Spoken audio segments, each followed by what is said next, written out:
بسم اللہ الرحمن الرحیم۔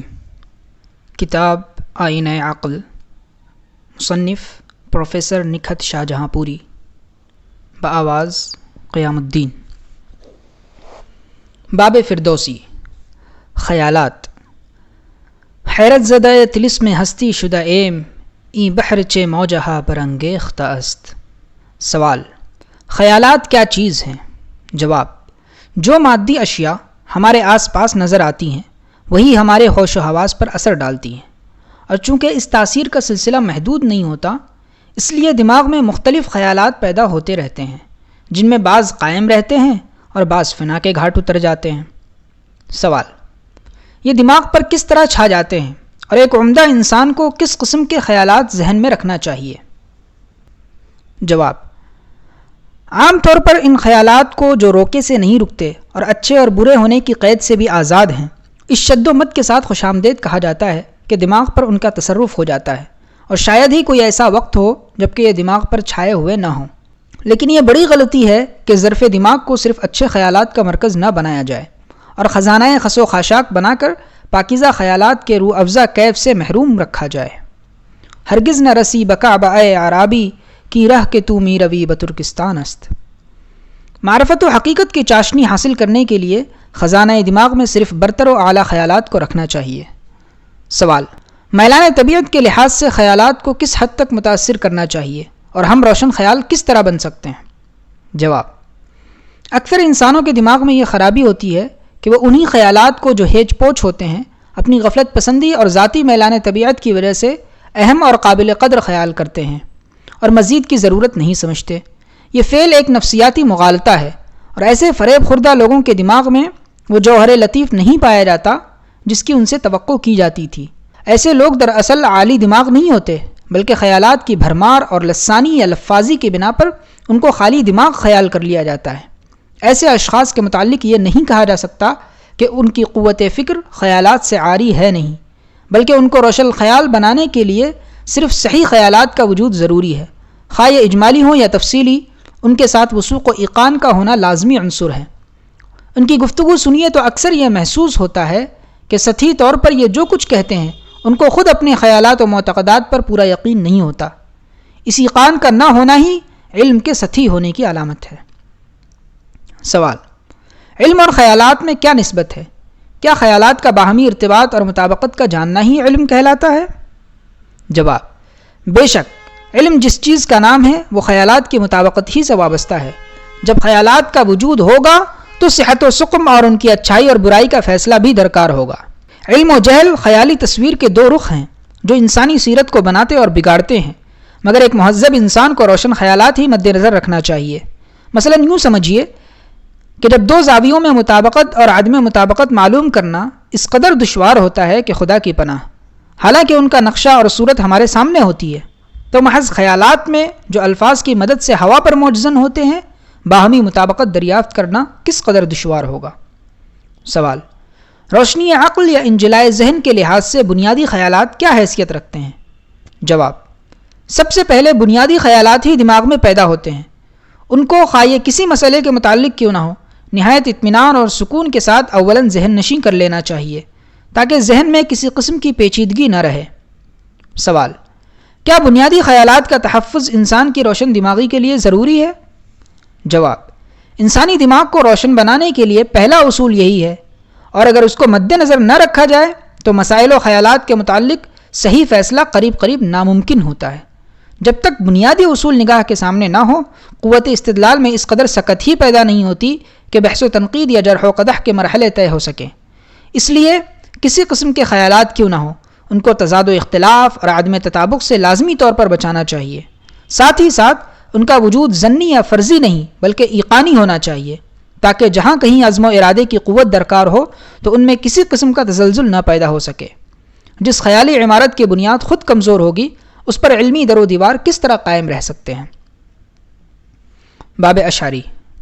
اصول: سربر خط باطل چنہیں میں غافل، مجموعہ درس حق پرستی مائم۔ سوال: کیا انسانوں کے دستور العمل یا اصول عموماً غلط ہوتے ہیں؟ جواب: بے شک، بنی نوع آدم میں جہاں اور خود ساختہ کمزوریاں ہیں انہی میں کی ایک مہلک ترین یہ بھی ہے کہ اس کے دستور العمل اکثر غلط اصولوں پر مشتمل ہوتے ہیں۔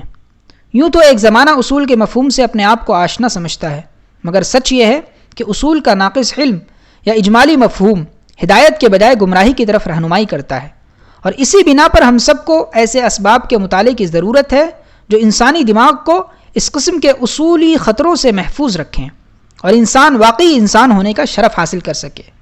سب سے زیادہ خطرناک غلطی ایسے اصولوں کا استعمال ہے جو بدیہی نہ ہوں اور قریب قریب صحت کی حیثیت سے بھی مشتبہ پائے جائیں۔ سوال: عوام کے دماغ گمراہی سے زیادہ قریب تر کیوں ہوتے ہیں؟ جواب: اس لیے کہ عام انسان بلا تخصیص اپنی رائے کے بنیادی اصول ایسے ہی کلیوں پر قائم کرتے ہیں جن میں نہ ایقان کا پہلو پایا جاتا ہے اور نہ یہ اپنی جگہ پر اصل مقدمات سے زیادہ مضبوط اور سنگین ہوتے ہیں۔ جس طرح کمزور بنیاد پر در و دیوار قائم نہیں رہ سکتے، اسی طرح اصولی کمزوری مقدمات کے نتائج کو درہم برہم کر دیتی ہے۔ اس غلط ترتیب کا انجام یہ ہوتا ہے کہ مفکر کو سوائے گمراہی اور سعی لاحاصل کے اور کچھ حاصل نہیں ہوتا۔ اکثر اسی قسم کے کمزور بنیادی اصول انسانی ذہنوں میں پائے جاتے ہیں جن کو خواص و عوام دونوں بطور استدلال استعمال کرتے ہیں، اور افسوس ہے کہ یہ بیچارے اپنی غلط روی کا احساس بھی نہیں کرتے۔ مشتے نرو از خروارے۔ سوال: عوام و خواص کی عقل کو گمراہ کرنے والے اصول و اسباب کیا ہیں؟ جواب: مندرجہ ذیل غلط اصول۔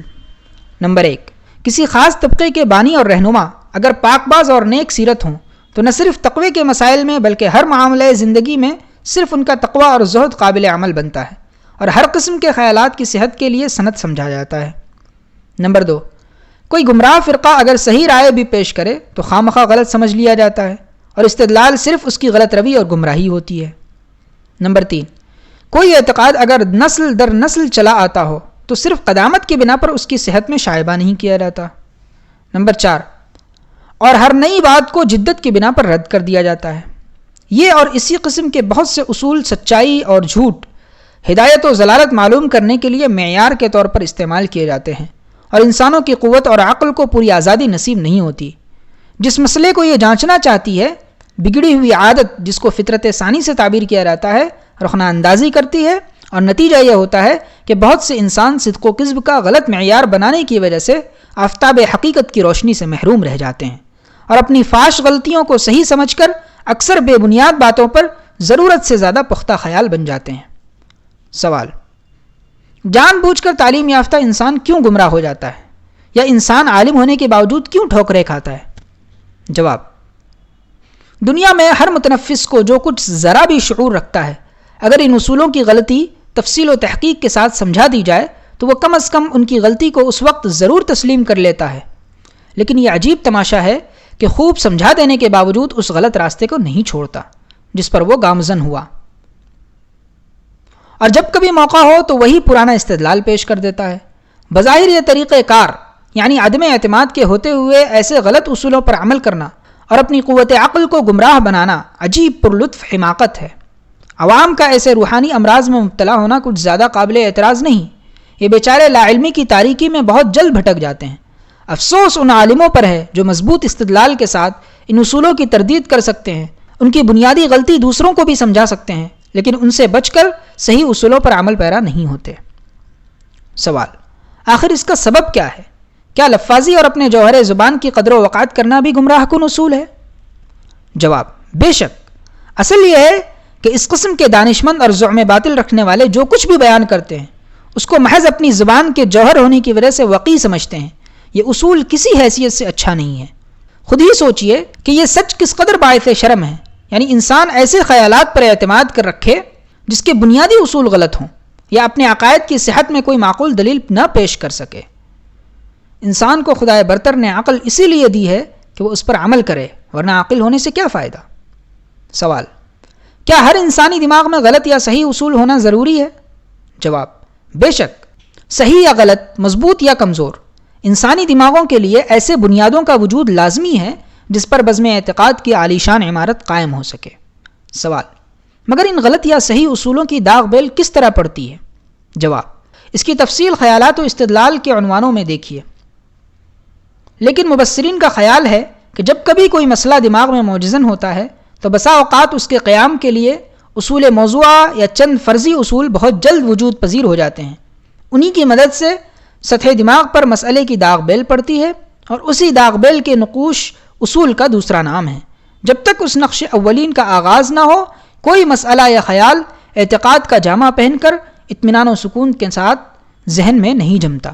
اس تفصیل سے اس کا بھی پتہ چلتا ہے کہ اگر انسان اپنے ضمیر کی صحیح پیروی کرے تو خود اس کے اندر یہ صلاحیت موجود ہے کہ اپنی قوت عقل کو صحیح راستے پر لگا لے جائے. اگر کسی کا طبعی میلان زیادتی و کمی سے آزاد ہوگا تو راہ حقیقت کو آسانی کے ساتھ عبور کیا جا سکتا ہے. واقعہ ابراہیمی اور دیگر بزرگوں کی توحید پرستی اس کا روشن ثبوت ہے. سوال: دنیائے عقل و ادراک میں ایمان و یقین یا فیتھ کی کیا حیثیت ہے اور عقائد کو کس معیار کے ماتحت اور کس طرح ذہن نشیں کرنا چاہیے؟ جواب: انسانی زندگی کے بعض ناگزیر شعبوں میں ایقان کا ہونا بے حد ضروری ہے. مثلاً مذہب کو پیش کیا جا سکتا ہے جس کے اعتقاد خواص و عام کے ذہن میں پختہ طور پر جاگزی ہونے چاہیے. اگر کوئی شخص اعتقادی حیثیت سے حقیقتاً کمزور ہو اور ایمان و یقین کا اظہار کرے تو بلحاظ انجام سفید جھوٹ یا گندم نمائی اور جو فروشی سے اپنے دل و دماغ کو یقیناً تباہ و برباد کرے گا. واللہ یہ کس قدر شرمناک ہے کہ جس مذہب کی ظاہری یا باطنی سچائی ہمارے دل پر چھا جائے ہم اس کے اعتقاد کی تصدیق میں نہ کوئی دلیل پیش کر سکیں اور نہ دوسروں کی رائے کے مقابلے میں ان کی برتری کے اسباب بیان کریں. سوال: کیا عقائد کو چھپانا کوئی اچھی بات ہے؟ جواب: ہرگز نہیں، بلکہ سچائی کو چھپانا یا کتمان حق جرم ہے. مگر چند در چند کمزوریوں کی بنا پر ہر طبقے میں کچھ ایسے صحیح یا غلط اصول بنا لیے جاتے ہیں جن کو بعض افراد یا اس کے بے شمار پیروکار وقتاً فوقتاً استعمال کرتے ہیں اور ہر قوم و ملت کے سامنے پیش نہیں کیے جا سکتے. ان اعتقادی اصولوں کے متعلق یہ کہنا کہ سچے دل سے ان کا اعتراف نہیں ہوتا یا عملاً ان سے کام نہیں لیا جاتا خلاف تجربہ ہے. لیکن ساتھ ہی ساتھ یہ بھی تسلیم نہیں کیا جا سکتا کہ یہ علمی اصول اس طبقے کے افراد کو راہ راست پر لگا کر کجروی سے دور رکھتے ہیں. سوال: عقلی حیثیت سے ہدایت کم اور گمراہی زیادہ کیوں ہے؟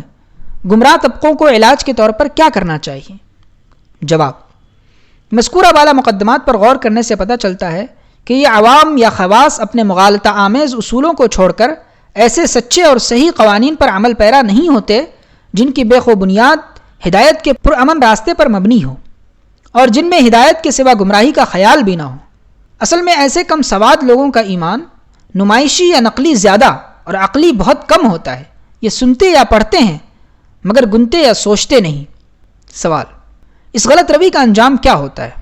جواب: اسی غلط روی کا انجام یہ ہوتا ہے کہ سچے اور مانے ہوئے اصولوں پر عمل نہ کرنے سے ان کی طبیعت ذاتی غور و فکر سے قاصر ہو جاتی ہے. جس طرح اسلحہ مستعمل نہ ہونے کی وجہ سے زنگ آلود ہو جاتے ہیں اسی طرح ان کی عقل کا جوہر مشق و روانی سے محروم ہو کر استبداد کے غبار میں اٹ جاتا ہے.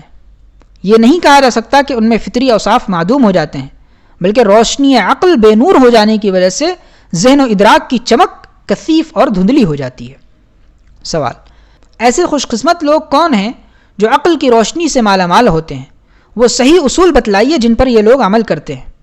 جواب: جو لوگ ابتدائے شباب سے استدلال و حجت طلبی کے خوگر ہوں، ہر حقیقت کو عملی حیثیت سے سمجھنے کے لیے تمام نتائج کی ترتیب و مقدمات کی ساخت اور ہر قسم کے نشیب و فراز کو بذات خود جانچیں اور پھر ایک صحیح رائے قائم کر سکیں، وہی اپنی عقلی سیرت کو کامیاب بناتے ہیں اور خوش قسمت کہلاتے ہیں.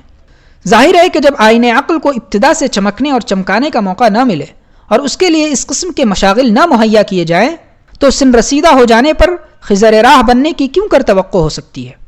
کسی انسان کا فن رقص کے انتہائی مدارج پر ایک دفعہ سے پہنچ جانا یا کسی شاہی محل کا ایک لمحے کے اندر تعمیر ہو جانا یا اسی طرح خوشنویسی کا فوری حصول انسانی عقل کے دائرے سے کوسوں دور ہے. پھر غضب یہ ہے کہ اس طرح کی طبعی کمزوریوں اور دماغی حیرانیوں کے محسوس کرنے والے بہت کم ہیں جس کے ذمہ دار خود ان کے سست و ناکارہ دماغ ہیں. سوال: گمراہ شدہ عقل مندوں کی پہچان کیا ہے اور جدت ترازی کا مادہ ان کے دماغوں سے کیوں کر مٹ جاتا ہے؟ جواب: یہ سادہ لوح اپنے پیشے و مشغلے کی اصطلاحات کو اپنی تعلیم اور ضرورت کے مطابق رٹ لیتے ہیں اور بس. اگر کسی وقت کوئی ترکیب یا منصوبہ کامیاب نہ ہو تو تمام الزام بیرونی اسباب کے سر ہوتا ہے. یہ لوگ ناکامی کے باوجود اپنی تدبیر و فکر کو ناقص نہیں سمجھتے بلکہ نہایت مکمل اور درست خیال کرتے ہیں. یا یوں سمجھیے کہ اسی قسم کے دانا و بینا جب کسی خاص مسئلے میں دلچسپی لینے لگتے ہیں اور ان کے خیالات کا انہماک بڑھ جاتا ہے تو اپنے دعوے کے ثبوت کے لیے قوت استدلال میں عجیب قسم کے پیچیدہ اور نرالے انداز پیدا کرنا چاہتے ہیں۔ صحیح یا غلط یہ اپنے مبلغ علم سے کھینچ تان کر کام چلاتے ہیں، اور اسی بنا پر جب کبھی ان بیچاروں کے قیاسی گدے خطا کرتے ہیں اور منصوبے کامیاب نہیں ہوتے تو کسی نہ کسی پیچیدہ واقعے پر یا دوسروں کی غلطی پر اس ناکامی کا محمول سمجھتے ہیں۔ اصل یہ ہے کہ یہ اپنی ذاتی بصیرت کی روشنی سے کام نہیں لیتے اور یہ نہیں دیکھتے کہ اصل نقص یا زبردست کمزوری قوت عمل میں ہے، جو قریب قریب ہر مدعی عقل میں پائی جاتی ہے، مگر اپنے عدم احساس کا کوئی شخص شاکی نہیں ہوتا، بلکہ بدبختی سے اپنی غلط خیالی اور کجروی پر شبہ کرنے کے بجائے اپنی ذات شریف کو ایسے خطرناک عیوب سے بالکل پاک مانا جاتا ہے، اور مزید برآں اپنی ناقص قوت استدلال کو بھی تشفی بخش سمجھا جاتا ہے۔ اس کا انجام یہ ہوتا ہے کہ رفتہ رفتہ جدت ترازی کا مادہ دماغ سے قطعاً مٹ جاتا ہے۔ سوال: جو لوگ بدقسمتی کے اعتقاد پر قناعت کر لیتے ہیں ان کی عقل و ادراک میں کیا خرابیاں پیدا ہو جاتی ہیں؟ جواب: انہیں کسی ناکامیابی کے متعلق تحقیق و تفتیش کا خیال نہیں ہوتا، اور اگر ہو تو فوراً بدقسمتی کا اعتقاد فیصلہ کر دیتا ہے۔ یہ سمجھتے ہیں کہ سعی کو برابر کرنے کے لیے انسانی قوت ناکافی ہے، جس کا انجام یہ ہوتا ہے کہ دماغی قوتوں کا بے قاعدہ استعمال عقل کو روشن نہیں بناتا، اور انسانی طبیعت معیوب قناعت یا عادتاً مرض کی خوگر ہو جانے کی وجہ سے ایسے وسائل نہیں ڈھونڈتی جو دماغ کو روشن بنائیں، دنیا کی مانی ہوئی باتوں اور اصولوں پر ایک گہری نظر ڈالیں اور ذاتی استدلال کے ساتھ پردہ قریب کو چاک کر کے اصل راز کو منکشف کر دے۔ کسی قوم میں جب یہ نظریہ قسمت کو غلط سمجھنے کا مرض پیدا ہو جاتا ہے تو اس کا زوال یقینی ہے۔ آپ ہی خود سوچئے کہ جو لوگ اپنی قوت استدلال کے عیوب بھی نہ محسوس کریں تو ان سے اس بات کی توقع کس طرح ہو سکتی ہے کہ وہ مسئلہ متعلقہ کے مقدمات کی ترتیب اور اصولی نشیب و فراز کے مرحلوں کو بخوبی طے کر سکیں گے۔ مثالاً یوں سمجھیے کہ ایک دیہات کا باشندہ جو 2-4 کی گنتی سے واقف ہے ایک تاجر کے یہاں کے حساب و کتاب کی باقی و تفریق کیوں کر نکال سکتا ہے؟ جس طرح یہ دیہاتی کامیاب نہیں ہو سکتا، اسی طرح یہ دماغی مرض والے بھی اپنی نادانی کا شکار ہوتے ہیں۔ سوال: آخر اس قسم کی دماغی ناقابلیت کا علاج کیا ہے جو مذہبی اور خاندانی روایات کے ماتحت نور بصیرت کو تباہ کر دیتی ہے؟ جواب: تفصیل کے لیے تو ایک دفتر درکار ہے، مگر مندرجہ ذیل بیش بہا اصول مد نظر رکھنا چاہیے۔ جس طرح ہم اپنی بدنی قوتوں کو نشو و نما دے کر جیسا چاہے بنا سکتے ہیں، بالکل اسی طرح پر روحانی قوا تربیت کے ساتھ ترقی کے مدارج طے کر سکتے ہیں۔ مثالاً یوں سمجھنا چاہیے کہ اگر کسی شخص کو مصوری اور نقاشی میں، رقص و سرود میں، صنعت و حرفت میں ماہر بنانا مقصود ہو تو پہلے اس کے دست و بازو کو مشق کے جوہر دکھلانا چاہیے، ورنہ انسانی فطرت کی چھپی ہوئی قوتیں کبھی بیدار نہیں ہو سکتی۔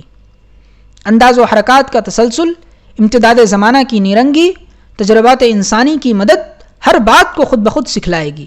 قوتوں کی ترقی کا راز اسی میں پوشیدہ ہے کہ قوت استدلال کو کام میں لائیے، قوت متخیلہ کو روح فرسا شکنجوں سے آزاد کیجیے، اور سلسلہ خیالات کے مشاہدہ آبزرویشن کا اپنے دل و دماغ کو خوگر بنائیے۔ ان اصولوں پر عمل کرنے کے بعد ہی رسائی دماغ کا صحیح اندازہ ہو سکتا ہے۔ سوال: کیا ریاضی اور علم الحساب وغیرہ کی تعلیم روشن خیال بنانے یا ترقی عقل کے لیے مفید ہے؟ جواب: جی ہاں، روشن خیالی کے لیے ریاضی کی مشقیں بہت مفید خیال کی جاتی ہیں۔ وقت اور موقع کے لحاظ سے اس قسم کی تعلیم نہایت ضروری ہے، زیادہ نہیں تو کم صحیح۔ ریاضی کا اگر کوئی ماہر نہ ہو تو نہ ہو، مگر نتائج حاصل کرنے کی صلاحیت، 2 اور 2 4 سمجھ لینے کی قابلیت، یا یوں سمجھیے کہ انسان معقول بننے کی اہلیت انسان کے لیے نہایت ضروری صفت ہے۔ سوال: فطرتاً عاقل اور اشرف المخلوقات ہونے کے کیا معنی ہیں؟ جواب: یوں تو ہم سب عقل والے ابتدائے پیدائش ہی سے کہلاتے ہیں، مگر سچ یہ ہے کہ فطرت کا باغباں ہمارے طبائع کی سرزمین پر صرف تخم ریزی کر دیتا ہے، اس کا نشو و نما ہمارا ذاتی فرض ہے، یا یوں سمجھنا چاہیے کہ ہم لوگ اشرف المخلوقات یا انسان معقول کہلائے جانے کے اسی وقت مستحق ہیں جب ہم میں یہ صلاحیت پیدا ہو جائے۔ سوال: کیا انسانوں کی موجودہ عقل گزشتہ بزرگوں کی عقل سے فائدہ اٹھا سکتی ہے؟ جواب: بے شک، کھلی ہوئی بات ہے کہ بلا محنت و مشقت ہم ان درجوں پر نہیں پہنچ گئے جن پر آج ہمارے قدم جمے ہوئے ہیں۔ یہی واقعہ یا تجربہ ہمارے مستقبل کو روشن بنانے کے لیے مفید اور کارآمد ثابت ہو سکتا ہے۔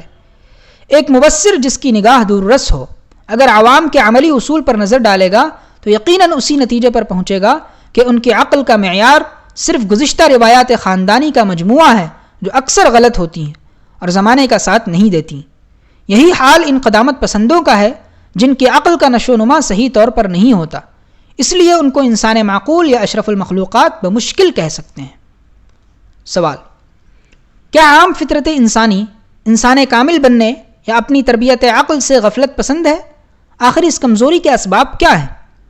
جواب: بے شک یہ افسوسناک ہے کہ قریب دنیا کے اکثر انسان اشرف المخلوقات یا انسان کامل بننے کی طرف سے خاص طور پر تغافل برتتے ہیں۔ اس کا اصل سبب یہ ہے کہ ہر انسان اپنی عقل کو روزمرہ کے خانگی امور میں ایک خاص انداز استدلال کے ساتھ استعمال کرتا ہے، جس کی بنا پر دانا و بینا ہونے کا تمغہ اس کو دے دیا جاتا ہے۔ یہ تسلیم کہ معاملات معاشرت میں ہر شخص کی ناقص عقل کسی نہ کسی طور پر ایسے کل مرحلے طے کر لیتی ہے، لیکن اس دنیاوی قابلیت سے یہ کیوں کر ثابت ہو سکتا ہے کہ اس کی عام زندگی کے کارناموں پر انسانی معقولیت اور شرافت کی مہر بھی موجود ہے؟ اصل غلطی یہ ہوتی ہے کہ اگر کوئی شخص ایک شعبہ عمل میں معقول اور حساس ثابت ہو، بہت سے لوگ اور شعبوں میں بھی اس کو عقل کل سمجھنے لگتے ہیں۔ یہی غلط انتصاب جوہر فطرت کو تغافل پسند بنا دیتا ہے اور دماغ میں بزدلی اور سستی پیدا ہونے لگتی ہے۔ اسی لیے نقاد کے خوف ملامت سے بچنا تمام دلوں و دماغوں کا شیوا بن گیا ہے۔ انہیں یک طرفہ علم ہونے کی وجہ سے اپنی کمزوری اور فطرت کی غلطی کا احساس بھی نہیں رہتا، مگر اپنی فطری کمزوری کو نہ دور کرنا اور پھر تمام عیبوں اور خرابیوں سے اپنے آپ کو پاک و صاف سمجھ لینا مضحکہ انگیز ضرور ہے۔ سوال: کیا یہ درست ہے کہ اگر کوئی دماغ ایک شعبہ یا فن میں ماہر ہو جائے تو اس فن کے حاصل شدہ اصول دوسرے شعبوں میں بھی کچھ نہ کچھ رسائی عقل پیدا کر لیتے ہیں؟ ایسا کیوں ہوتا ہے؟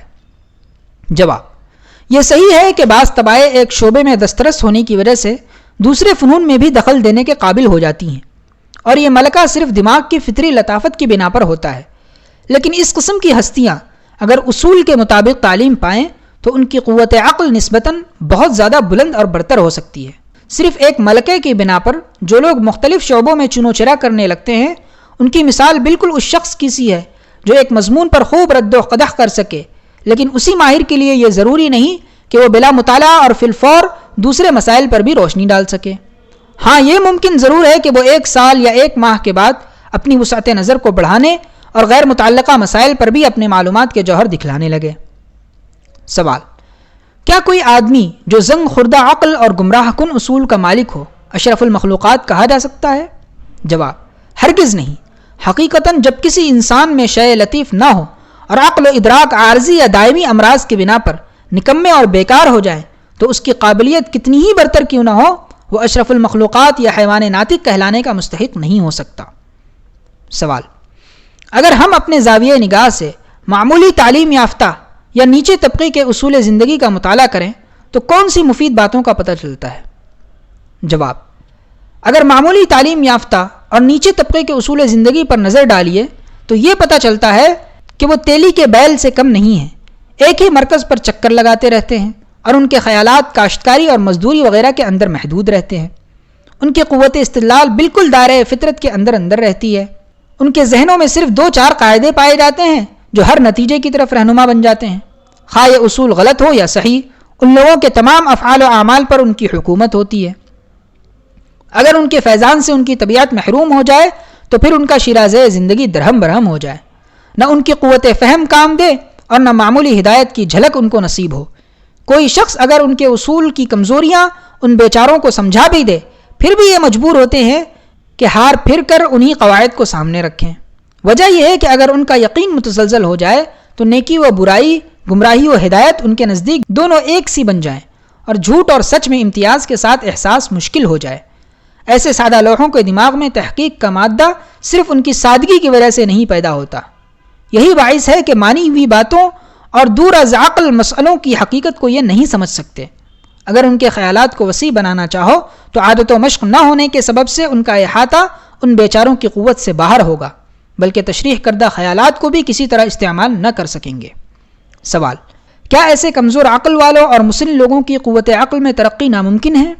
جواب: ان لوگوں کی قوت ادراک میں ترقی ممکن ہے، مگر واقعہ یہ ہے کہ ان کے روشنی دماغ کے لیے بہت سی غیر معمولی دشواریوں کا مقابلہ کرنا پڑتا ہے۔ مشق و محنت کا جادو اس وقت چلتا ہے جبکہ پچھلی عادتوں کے زہریلے اثر کو بالکل مٹا دیا جائے۔ اس اثر کو مٹانے کے لیے ایک زمانہ چاہیے۔ انہی وجوہات کی بنا پر مبصرین فن ایسے امور کی طرف کم توجہ کرتے ہیں اور کہن سال درختوں کی کجی دور کرنے کے بجائے نونہالوں کی تربیت کو مقدم سمجھتے ہیں۔ سوال: بعض وقت دماغ عقل میں الجھن کیوں پیدا ہو جاتی ہے؟ اس کے اسباب کیا ہیں؟ کیا اس کا علاج استاد کی رہنمائی ہے؟